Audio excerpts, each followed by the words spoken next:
अक्षय तृतीया का महत्वपूर्ण पर्व हर साल वैशाख मास के शुक्ल पक्ष की तृतीया को मनाया जाता है। इस साल यह पर्व 3 मई 2022 मंगलवार को है।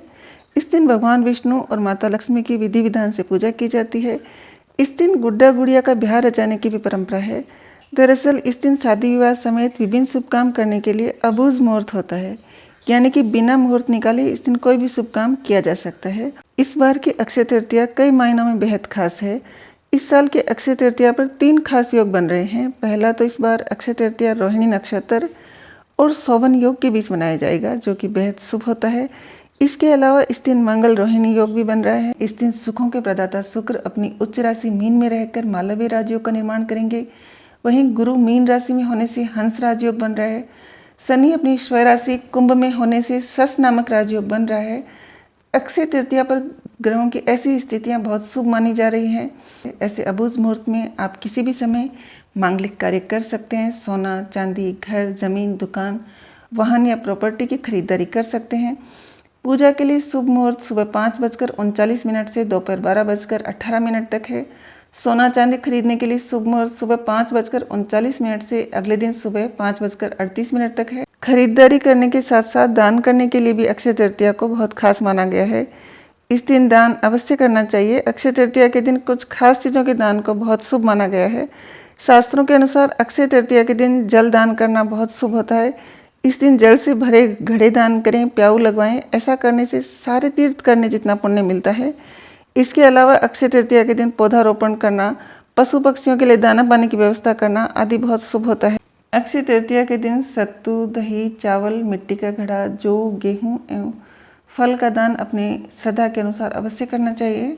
अक्षय तृतीया की पौराणिक कथा। भविष्य पुराण के अनुसार अक्षय तृतीया की पौराणिक कथा इस प्रकार है। प्राचीन काल में धर्मदास नामक एक वैश्य रहता था। वह स्वभाव से बहुत ही दानी और आध्यात्मिक था। एक दिन धर्मदास ने अक्षय तृतीया के बारे में सुना कि वैशाख मास की शुक्ल पक्ष की तृतीया तिथि को देवताओं को पूजन व ब्राह्मणों को दिया हुआ दान अक्षय हो जाता है। फिर उसने भी गंगा स्नान किया और अक्षय तृतीया के दिन विधि विधान से पूजा करके सत्तू, दही, चना, गेहूँ, गुड़, ईख, खांड आदि का श्रद्धा भाव से दान किया। धर्मदास की पत्नी उसे मना करती थी, लेकिन वह हर बार अक्षय तृतीया को जमकर दान किया करता था। कुछ समय बाद उसकी मृत्यु हो गई और फिर कुछ दिनों के बाद उसका पुनर्जन्म द्वारका के कुशावती नगर में राजा के रूप में हुआ। माना जाता है कि पूर्व जन्म में किए गए दान के प्रताप से ही उसे राजयोग मिला और वह एक राजा बने। अक्षय तृतीया से जुड़ी हुई सुदामा एवं भगवान श्री कृष्ण की कथा। अक्षय तृतीया वाले दिन ही सुदामा अपने बचपन के सखा श्री कृष्ण से आर्थिक सहायता मांगने गए थे।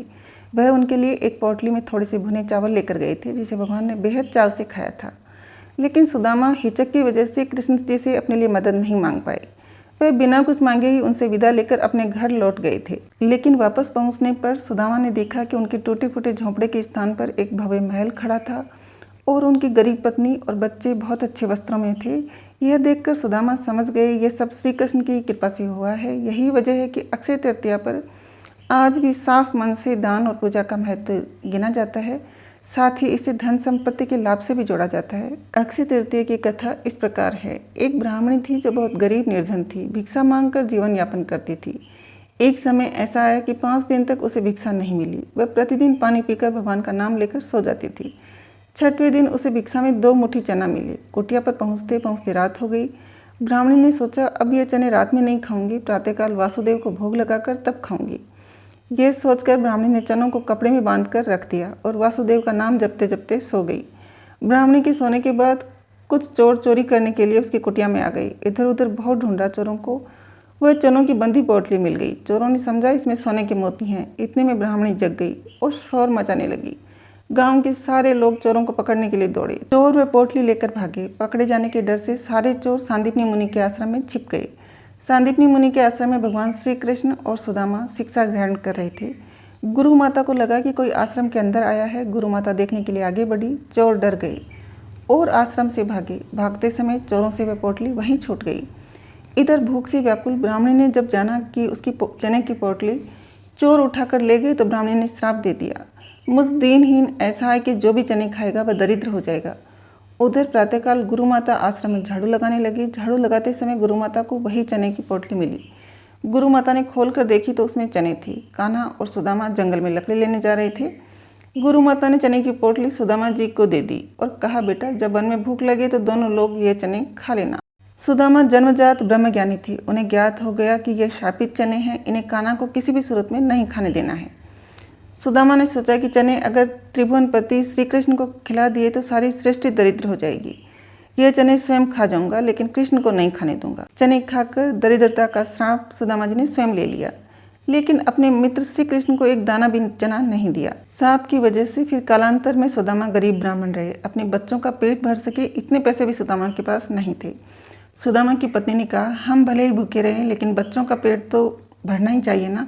इतना बोलते बोलते उसकी आंखों में आंसू आ गए। सुदामा को बहुत दुख हुआ।